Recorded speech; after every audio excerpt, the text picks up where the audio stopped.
இருக்கட்டுமா உன் குளத்தையே கருவறுத்துட்டு போயிட்டே இருப்பேன்.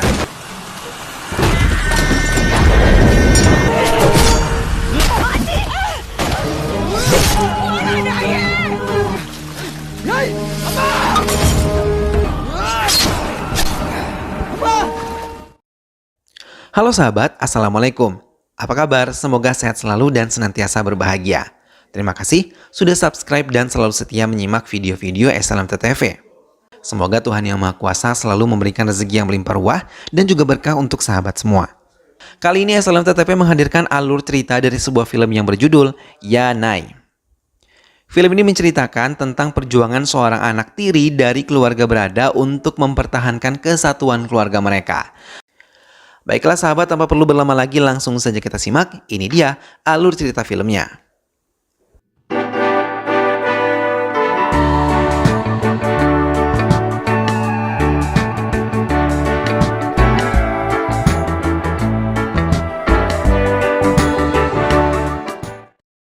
Kecelakaan yang terjadi 7 tahun yang lalu di jembatan Pamban membuat perpecahan pulau menjadi dua, yaitu Rameswaran dan Ramanathapuran.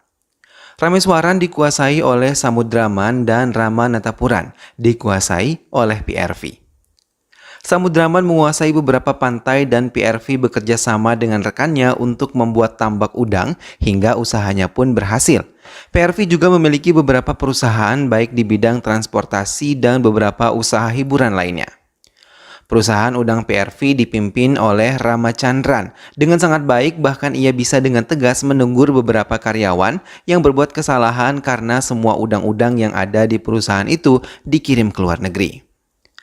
Ramachandran diajak oleh Anachi untuk bisa mengikuti pemilihan umum dan bersaing di politik, tapi ia tidak mau PRV ikut campur dalam urusan politik mereka. PRV mendatangi seorang pendeta untuk bisa membacakan horoskop keempat putranya. Satu persatu pendeta membacakan apa yang akan terjadi dengan mereka. Pendeta juga menjelaskan saat PRV mengatakan tentang Ravichandran, putra dari istri keduanya.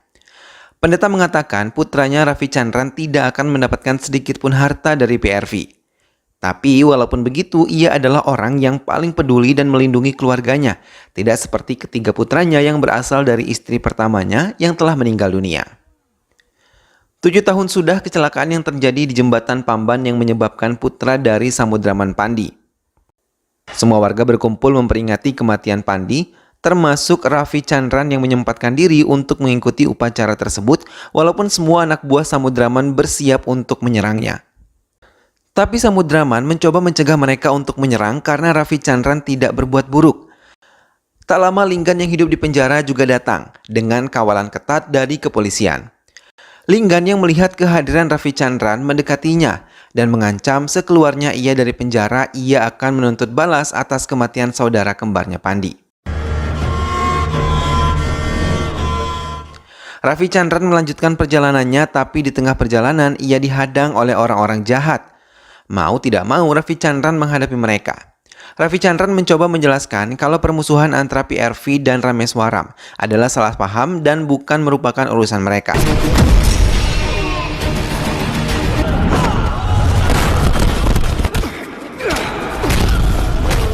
Setelah Ravichandran menghadapi mereka, satu persatu dari mereka melarikan diri. Setelah menghadapi semua orang-orang jahat itu, ia kembali melanjutkan perjalanan ke kediaman ayahnya. Semua keluarga menyambutnya dan memeluk hangat kehadiran Ravi. Tapi tidak dengan Ramachandran dan kedua adiknya yang memaki Ravichandran yang telah datang menghadiri peringatan ke-7 tahun Pandi. Ravi mencoba menjelaskan dan memberikan pengertian kepada ketiga kakak laki-lakinya. Namun, mereka sama sekali tidak mengindahkan penjelasan. Hingga perdebatan itu berhenti ketika Selvi, putri dari Ramachandran, mendekati mereka dan melantunkan doa-doa indah. Ravi adalah pemuda yang paling peduli dengan keluarganya, walaupun ketiga kakaknya selalu membedakannya karena ia adalah saudara tiri bagi mereka. Hingga ia tidak dipercayai untuk mengolah perusahaan-perusahaan besar milik keluarganya. Ia hanya diberi wewenang untuk mengolah perusahaan yang menurut mereka berpenghasilan sedikit. Kakak ipar Raffi mencoba mencarikan jodoh untuk Raffi dan menunjukkan beberapa foto wanita hingga Raffi tertarik pada satu wanita yang dikenal oleh Selvi. Tapi tiba-tiba, Siva Chandran datang dan mengatakan kalau wanita yang dijodohkan dengan Raffi tidak satu kasta dengan mereka dan ia meminta istrinya untuk tidak melanjutkan perjodohan itu. Raffi mencoba untuk menegur Rahen yang mencintai Selvi, tapi ia terkejut ketika melihat wanita yang ingin dijodohkan dengannya secara langsung. Raffi tidak bisa membohongi perasaannya dan ia benar-benar merasa jatuh cinta padanya setelah melihat langsung wanita tersebut. Raffi mendapatkan berita tentang kebakaran di gudang udang milik ayahnya. Ia mengendarai dengan cepat menuju gudang ayahnya dan melihat semua telah porak-poranda. Ia melihat ayahnya sangat merasa kecewa. Raffi ingin memberi teguran pada Rameswaram yang merupakan pelaku dari peledakan yang terjadi. Tapi ketiga kakaknya tidak menyetujuinya dan menahan kunci motornya. Raffi mencoba menahan amarah dan terdiam. Ia pun menelpon Rameswaram bertanya alasan meledakan usaha milik ayahnya. Rameswaram mengiyakan dan mengakui ia adalah pelaku dari peledakan itu karena ia ingin menghancurkan keluarga PRV bersama anak-anaknya. Mendengar ancaman itu, Raffi bukannya takut tapi ia menantangnya dan akan melindungi semua keluarganya dari ancaman Rameswaram. Raffi kali ini benar-benar terkejut ketika melihat wanita yang ia cintai adalah Kuti, putri dari Jacob. Ia mengetahuinya saat Kuti datang menemuinya dan memberikan handphone yang tertinggal, tapi Kuti salah memberikan handphone yang ia berikan adalah handphone miliknya, karena kedua handphone tersebut memiliki kesamaan. Mendapatkan kesempatan itu, Raffi menggunakan kesempatan itu untuk kembali mendekati Kuti. Namun Kuti sama sekali tidak menghiraukan perasaan Raffi padanya, hingga ia melihat dan merasakan sendiri kebaikan yang ditunjukkan Raffi yang membela wanita penari yang dilecehkan oleh beberapa lelaki yang ada di desa itu. ரவியோட தங்கச்சி போறா. Kuti mengagumi kebaikan Raffi dan mulai merasakan cinta pada Raffi. Linggam yang merupakan saudara kembar dari Pandi sudah mengakhiri masa hukumannya di penjara. Raffi menemuinya dan mengajaknya untuk berdamai dengan keluarganya. Namun Linggam sama sekali tidak menginginkannya, ia malah ingin menghabisi dan menyerang keluarga Raffi. Ia teringat kejadian 7 tahun yang lalu, saat kecelakaan antara mobilnya dan mobil sahabat PRV hampir bertabrakan, mereka pun salah paham dan akhirnya berkelahi, menyebabkan sahabat PRV tersebut meninggal dunia. Raffi yang mengetahui hal itu langsung menangkap Pandi dan membawanya ke penjara. Namun di penjara kembali terjadi keributan, Pandi yang mengamuk menyerang semua orang yang ada di kantor polisi tersebut. Inspektur yang melihat hal itu langsung menyerang Pandi hingga meninggal dunia dan melihat saudara kembarnya dihabisi, Linggam menghabisi inspektur tersebut dan akibatnya ia dihukum selama 7 tahun kurungan penjara. Hubungan Raffi dan Kuti pun semakin dekat. Mereka telah sama-sama jatuh cinta tapi keduanya belum berani mengungkapkan perasaan satu sama lain. Sementara Linggam berusaha menyusun rencana lain untuk menghabisi keluarga PRV dan berencana menculik dan menghabisi salah satu keturunan PRV. Namun rencana mereka tercium oleh Raffi. Dengan cepat Raffi bersama Jimmy sahabatnya mengikuti mobil yang membawa keponakannya dari sekolah. Mereka berhasil mencuri dengar apa yang dibicarakan oleh anak buah Linggam hingga setelah mereka lengah, Raffi langsung menyerang mereka dan menyelamatkan keponakannya yang telah diculik oleh mereka.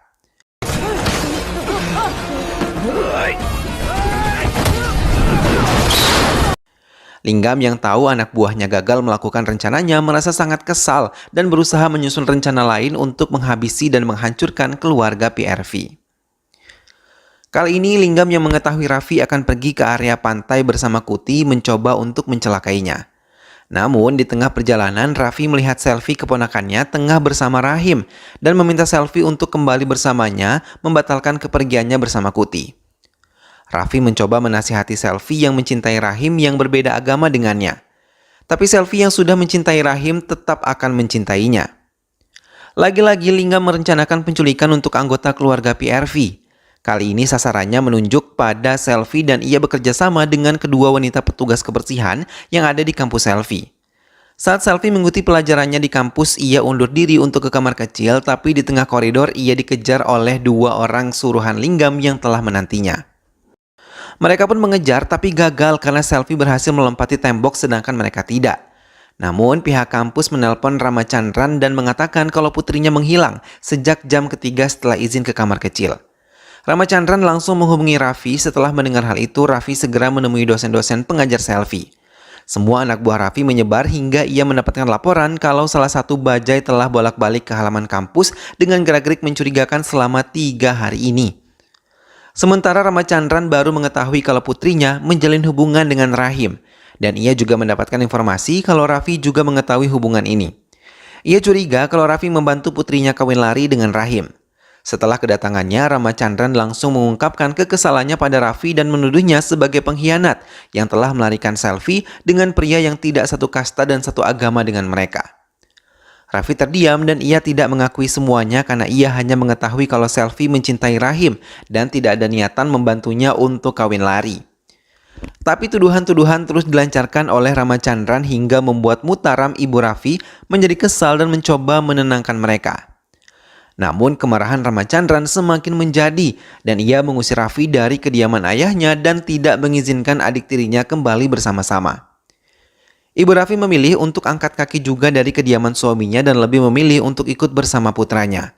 Semua keponakan Raffi menangis sedih melihat Raffi meninggalkan mereka. Raffi terus mencari keberadaan Selvi, bahkan ia mencari di keluarga Rahim sama sekali tidak menemuinya. PRV mencoba meminta maaf pada Raffi dan istrinya serta mengajaknya kembali bersama. Tapi ajakan tersebut ditolak oleh istri dan juga putranya.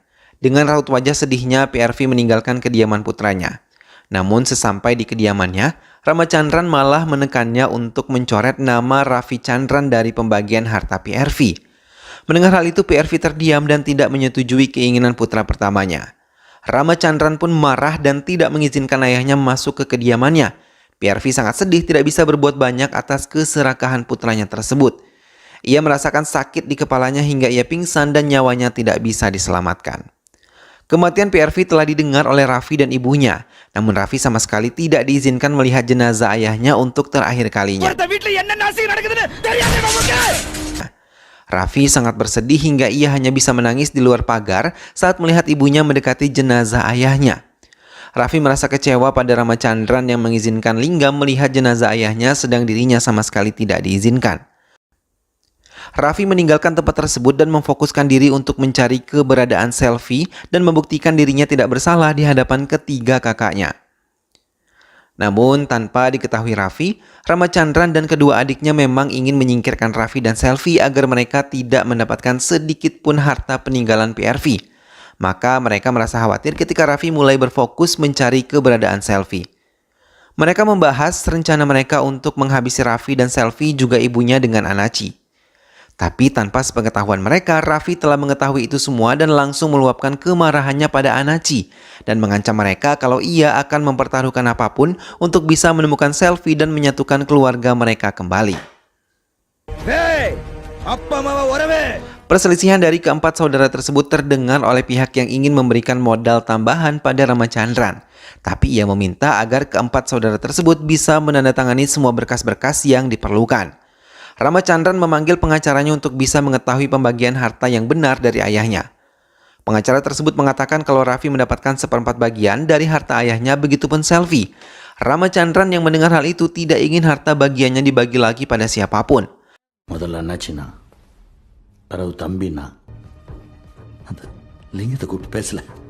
Raffi kali ini mendapatkan informasi keberadaan Selvi dan juga Rahim. Mereka mendatangi kediaman salah satu rekan Rahim. Dan ia menjelaskan kalau ia membantu Selvi dan Rahim kawin lari dan mereka menikah di rumah mereka, tapi Rahim yang mencari pekerjaan di Nagore dan sebulan kemudian Selvi menyusul keberadaan Rahim ke Nagore. Raffi pun memutuskan untuk mencari Selvi ke Nagore. Tak lupa ia mengabari Kuti tentang masalah ini. Raffi akhirnya menemukan Selvi di Nagore yang telah membaur dengan masyarakat asli Nagore. Mereka menangis bersama-sama. Selvi mengatakan ia dikhianati dan ditinggalkan oleh Rahim hingga ia merasa malu bila kembali ke kediamannya. Raffi mengajak Selvi kembali ke kota. Ia mengantarkannya ke kediaman Ramachandran. Melihat kedatangan Selvi, ibu Selvi memeluknya bahagia karena putrinya kembali dengan selamat.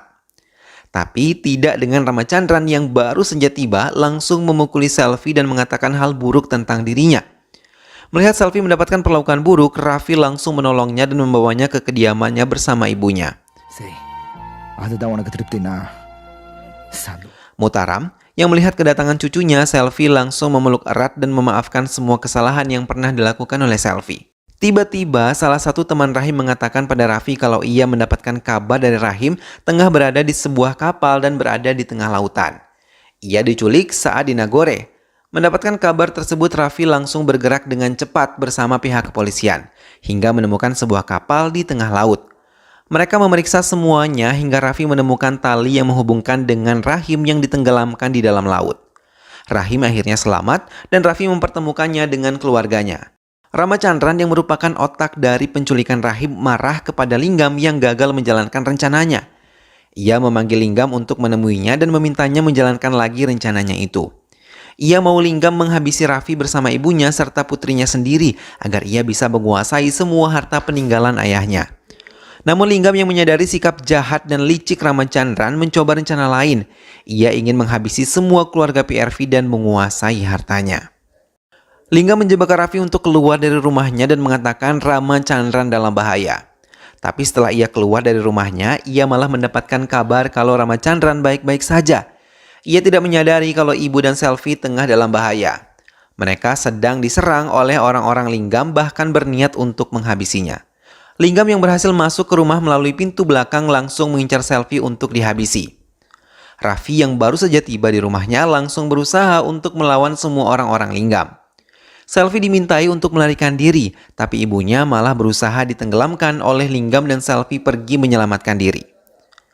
Raffi sangat marah mengetahui ibunya diperlakukan buruk oleh Linggam. Ia berusaha menyelamatkannya dan beruntung ibunya masih bisa diselamatkan. Ia diminta untuk mencari keberadaan Selvi yang lari ke arah hutan. Linggam mengejar sambil membawa sebilah tombak dan Raffi pun mengejarnya. Dalam hujan deras, Raffi berteriak mencari keberadaan Selvi ke ponakannya. Ia tidak ingin Selvi mengalami hal yang buruk. Tapi saat Raffi menemukan Selvi, Linggam berhasil melukai perut Selvi hingga ia pingsan di pelukan Raffi. Ramachandran pun dikhianati oleh anak buahnya. Ia diserang untuk bisa dihabisi, tapi ia berhasil melarikan diri. Selvi dan Mutaram pun dibawa Raffi ke rumah sakit dan mereka berhasil melewati masa kritis. Inspektur yang berhasil menangkap 8 orang anak buah Linggam telah mendapatkan pengakuan kalau mereka diperintah oleh Linggam yang juga atas perintah Ramachandran. Mendapatkan informasi itu, Raffi segera menemui Ramachandran dan mengungkapkan kekecewaannya. Ia tidak menyangka kakaknya akan menghabisi dirinya bersama ibunya, bahkan Ramachandran juga ingin menghabisi putrinya sendiri, Selvi. Raffi mengeluarkan secari kertas yang berisi tanda tangannya bersama ibunya yang menyatakan tidak sama sekali tertarik dengan harta milik PRV. Tiba-tiba pembicaraan mereka berhenti ketika mengetahui salah satu keponakan mereka tidak berada di kamarnya. Raffi dengan cepat memeriksa rekaman kamera pengawas yang ada di rumah dan ia melihat sebuah mobil membawa Amu keponakannya tersebut. Dengan cepat Raffi menyusulnya dan menelpon Linggam untuk mengancamnya. Di tengah telepon, tiba-tiba Rameswaran meminta putranya melepaskan Amu dan memintanya untuk tidak mencampuri anak kecil dalam permusuhan mereka. Ia pun membebaskan Amu. Linggam merasa kesal dan menghabisi ayahnya sendiri. Amu yang berlari akhirnya bertemu dengan Raffi dan setelah yakin Amu aman, ia mengejar Linggam yang terus berlari. Bahkan ia melarikan diri ke pulau lain. Dengan cepat Raffi mengejar Linggam dan mereka pun berkelahi. Raffi sama sekali tidak memberi kesempatan pada Linggam membalas serangannya hingga Linggam akhirnya terdesak, tapi ibu Raffi yang telah pulih menelpon Raffi dan meminta putranya tidak menghabisi Linggam karena istri Linggam telah melahirkan seorang putri.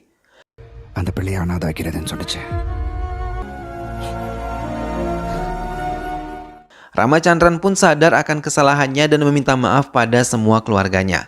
Begitupun dengan Linggam yang sudah bahagia hidup bersama dengan keluarganya dan film pun selesai. Nah sahabat, itulah tadi alur cerita dari film yang berjudul Yanai. Keserakahan terhadap harta memang seringkali membutakan segalanya. Hingga hubungan darah sekalipun seringkali terabaikan akibat keserakahan terhadap harta. Tak jarang loh saudara kandung bisa saling serang hanya karena harta. Padahal harta tidak akan dibawa mati, hanya hiasan dunia saja yang sifatnya sementara. Semoga film ini bisa menjadi pelajaran untuk kita semua agar tidak terlalu gila akan harta. Bukankah setiap harta yang kita miliki nantinya akan dimintai pertanggungjawabannya? Maka itu janganlah menjadi serakah. Perbanyak bersyukur atas apa yang diberi oleh Tuhan Yang Maha Kuasa agar hidup menjadi berkah. Terima kasih sahabat semua sudah menyimak video ini sampai akhir. Sampai bertemu kembali di alur cerita film-film selanjutnya. Mudah-mudahan film ini bisa menghibur sahabat semua ya. Ingat untuk selalu dukung Excellent TV dengan cara klik like, comment, share, dan juga subscribe. Sampai berjumpa lagi. Sehat selalu sahabat dan wassalamualaikum.